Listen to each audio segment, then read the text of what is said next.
गोलकोंडा का मुहासरा उठाने के बाद शहजादा औरंगजेब बीजापुर की सल्तनत पर हमला करना चाहता था, मगर इसे किसी अच्छे मौके की तलाश थी। अब गोलकोंडा का साबका वजीर मीर जुमला भी इसके साथ था, जो दक्कनी सल्तनतों के तमाम राजों, खजानों और इलाकों से अच्छी तरह वाकिफ था। वो ये भी जानता था कि दक्कन के आला अफसरों को किस कीमत पर खरीदा जा सकता है।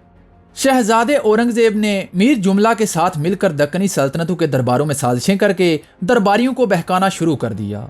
नवंबर 1656 ईस्वी को बीजापुर के 7वें सुल्तान मोहम्मद आदिल शाह का भी इंतकाल हो गया। सुल्तान मोहम्मद आदिल शाह के वजीर खान मोहम्मद और बड़ी साहिबा की कोशिशों से आदिल शाह के इकलौते नौजवान बेटे अली आदिल शाह को नया सुल्तान बना दिया गया। आदिल शाह की मौत के बाद दक्कन में इंतशार पैदा हो गया और इसके फतह किए हुए इलाके आज़ाद होने लगे, और मराठा सरदार शाहजी भोंसले ने भी नए सुल्तान की अतात करने से इनकार कर दिया। दारुल हुकूमत बीजापुर के हालात और भी ज्यादा खराब थे। बीजापुरी रईस इक्तदार की तकसीम के लिए एक दूसरे और वजीर आजम खान मोहम्मद से झगड़ने लगे। इस मौके से शहजादे औरंगजेब ने भरपूर फायदा उठाया और रंदौला खान के बेटे और दरबार के कई सरकर्दा अफराद को अपने साथ मिलाने में कामयाब हो गया। शहजादे औरंगजेब ने मीर जुमला की मदद से बाकी सरदारों को भी अपने साथ मिलाने की कोशिश की और अहमदनगर के गवर्नर मुल्ताफत खान को 20,000 रुपये भेजकर कहा कि बीजापुर से आने वाले हर किसी का खैर मकदम किया जाए, और जो बीजापुरी सरदार 100 आदमियों को अपने साथ लेकर आए, इसे मकामी खजाने से 2,000 रुपये दिए जाएं। इसी दौरान मराठा सरदार शिवाजी ने अपना एलची औरंगजेब के दरबार में भेजा और पेशकश की कि अगर मुगल इसके फतह किए हुए बीजापुरी किलों और देहातों पर शिवाजी का हक तस्लीम कर लें तो मराठा सरदार मुगलों का साथ देने के लिए तैयार हैं। बीजापुर पर हमला करके इसे फतह करने का यह बेहतरीन मौका था और शहजादा औरंगजेब इसी मौके की तलाश में था। लिहाजा उसने आदिल शाह की मौत की खबर मिलते ही अपने कासिद शाहजहां के दरबार में भेज दिए और बीजापुर पर हमले की इजाजत तलब की। शहजादे औरंगजेब ने शाहजहां को लिखा कि अली आदिल शाह सुल्तान का बेटा नहीं, बल्कि ये एक गैर वाज़े वादियत का लड़का है जिसे सुल्तान आदिल शाह ने हरम में पाला था। शहजादे औरंगजेब ने बहुत ज्यादा मालो दौलत देकर मीर जुमला को भी शाहजहां के दरबार में रवाना किया और मीर जुमला को हदायत की कि वो शाहजहां को किसी तरह बीजापुर पर हमले के लिए राजी करे। मीर जुमला को शाहजहां के दरबार में भेजने के बाद शहजादे औरंगजेब ने सरहदी इलाकों में फौज इकट्ठी करना शुरू कर दी। उसे उम्मीद थी कि शाहजहां की तरफ से हमले की इजाजत मिल जाएगी, मगर शाहजहां ने बीजापुर पर हमला करने से मना कर दिया। शहजादे औरंगजेब के बहुत ज्यादा जोर देने और मीर जुमला की सिफारिश पर आखिरकार शाहजहां ने 26 नवंबर 1656 ईस्वी को बीजापुर पर हमले की इजाजत दे दी। शाहजहां ने शहजादे औरंगजेब को बीजापुर के मामलात में बिल्कुल आज़ाद कर दिया और मालवा के गवर्नर शाइस्ता खान को लिखा कि वो औरंगाबाद चला जाए ताकि शहजादे की गैर मौजूदगी में दक्कन के निज़ाम को संभाल सके। इसके अलावा शाहजहां ने इस मुहिम के लिए मजीद 20,000 की फौज दक्कन की तरफ रवाना की। एक दूसरी रवायत के मुताबिक शाहजहां ने बीजापुर की मुहिम के लिए जो कुमक रवाना की, इसमें 20,000 घुड़सवार और बेशुमार प्यादे थे, जिनकी कमान महाबत खान, राजा राय सिंह, इफ्तिखार खान, इखलास खान, नुसरत खान, राजा सुबहान सिंह, देबी सिंह, मोहम्मद कुली और दलेर खान जैसे आला दर्जे के सालार कर रहे थे। दूसरी जानब शहजादा औरंगजेब शमाली हिंद से आने वाली कुमक का इंतजार नहीं कर सकता था, क्योंकि उसे डर था कि कहीं बीजापुर पर हमले का ये मौका भी ज़ाया ना हो जाए।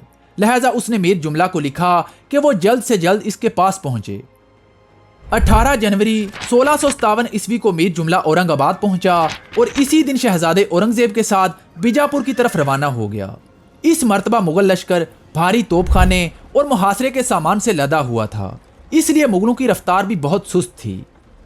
28 फरवरी 1657 ईस्वी को मुगल फौज बीजापुर की हदूद में दाखिल हुई और 2 मार्च 1657 ईस्वी को आगे बढ़कर बिदर के मजबूत किले का मुहासरा कर लिया। बिदर के किले का दिफा बीजापुर का एक हबशी कमांडर सिदी मरजान कर रहा था। किलादार सिदी मरजान ने किसी हद तक किले के दिफा की तैयारियां मुकम्मल कर ली थीं। सिदी मरजान के पास बेहतरीन तोपखाने के अलावा 1,000 घुड़सवार और 4,000 प्यादे थे, जिसमें बंदूक बरादर भी शामिल थे। मगर दूसरी जानब मुगलों की फौज इससे 10 या 20 गुना ज्यादा थी। बीदर का किला अपनी मजबूती के लिहाज से बहुत मशहूर था। इसकी मजबूत और बुलंद दीवारों के अलावा इसके गिर्द 30 गज चौड़ी और 15 गज गहरी 3 खंदकें खोदी गई थीं। जब मुगल फौज ने आगे बढ़कर खंदकें भरने की कोशिश की तो बीजापुरियों ने तोपों के मुंह खोल दिए, जिससे मुगलों को शदीद जानी नुकसान हुआ। मगर शहजादे औरंगजेब की मौजूदगी की वजह से मुगलों ने हिम्मत नहीं हारी और ताज़ा दम दस्तों के साथ आगे बढ़ने की कोशिश करते रहे। चंद दिन की कोशिशों के बाद आखिरकार मुगल फौज का एक दस्ता खंदकों के करीब पहुंच गया और वहां अपनी तोपें नस्ब करके किले पर गोलाबारी शुरू कर दी। इस गोलाबारी के सबब एक तरफ से किले की दीवार टूट गई। बीजापुर की फौज ने किले से बाहर निकलकर मुगलों पर कई हमले किए और इन्हें पीछे धकेलने की कोशिश की, मगर मुगलों ने इनके तमाम हमलों को पसपा कर दिया। 29 मार्च 1657 ईस्वी को मुगल फौज का एक दस्ता मुराद खान की क़यादत में किले में दाखिल होना शुरू हो गया। किलादार सिदी मरजान ने अपने 7 बेटों के साथ मिलकर बड़ी बहादुरी से मुगलों का मुकाबला किया, मगर वो इतनी बड़ी मुगल फौज के सामने ना ठहर सके। सिदी मरजान के बहुत से सिपाही मारे गए और वो खुद भी शदीद जख्मी हो गया और इन्हीं जख्मों की ताब ना लाते हुए बाद में वफात पा गया। बिदर का किला, जो हिंदुस्तान में नाकाबिले तस्खीर समझा जाता था, 27 दिन के सख्त तरीन मुहासरे के बाद 29 मार्च 1657 ईस्वी को शहजादे औरंगजेब की मुगल फौज के हाथों फतह हो गया। बिदर की फतह के बाद शहजादे औरंगजेब को खबर मिली कि गुलबर्गा के नवाब में बीजापुर की एक फौज मुगलों पर हमले की तैयारी कर रही है, जिसकी क़यादत अफजल खान, रुस्तम और खान मोहम्मद कर रहे थे। शहजादे औरंगजेब ने महाबत खान को 15,000 सवार देकर इस बीजापुरी फौज के मुकाबले के लिए रवाना किया। महाबत खान ने आगे बढ़कर इस फौज का मुकाबला किया और इसे शिकस्त देकर पसपा कर दिया। जब शहजादा औरंगजेब बीजापुर का मुहासरा किए हुए था तो शिवाजी ने बीजापुरियों के साथ मिलकर मुगल इलाकों पर हमले शुरू कर दिए। मराठों ने मीनाजी भोंसले और काशी की क़यादत में 3,000 घुड़सवारों के साथ अहमदनगर के मुगल इलाकों में तबाही मचा दी। मकामी मुगल अफसरों की लापरवाही को देखते हुए शिवाजी ने शमाल में जुनार पर चढ़ाई कर दी। मराठों ने रात के वक्त जुनार की दीवारें तोड़ी और किले में दाखिल होकर मुहाफिजों को कत्ल कर दिया।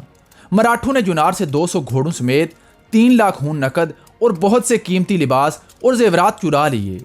जब शहजादे औरंगजेब को इन हमलों की खबर मिली तो उसने नसीरी खान, राव करण और इरज खान को 3,000 घुड़सवार देकर अहमदनगर की तरफ रवाना किया। अहमदनगर के गवर्नर मुल्ताफत खान ने मिर्जा खान के साथ मिलकर अहमदनगर से कूच किया और 28 अप्रैल 1657 ईस्वी को आगे बढ़कर मीनाजी भोंसले की फौज को शिकस्त देकर पसपा कर दिया। जोनार पर कब्जे के बाद शिवाजी ने भी अहमदनगर की तरफ बढ़ना शुरू कर दिया और आसपास के देहातों को लूट लिया। इसी दौरान 31 मई 1657 ईस्वी को नसीरी खान भी अपने लश्कर के साथ अहमदनगर पहुंच गया।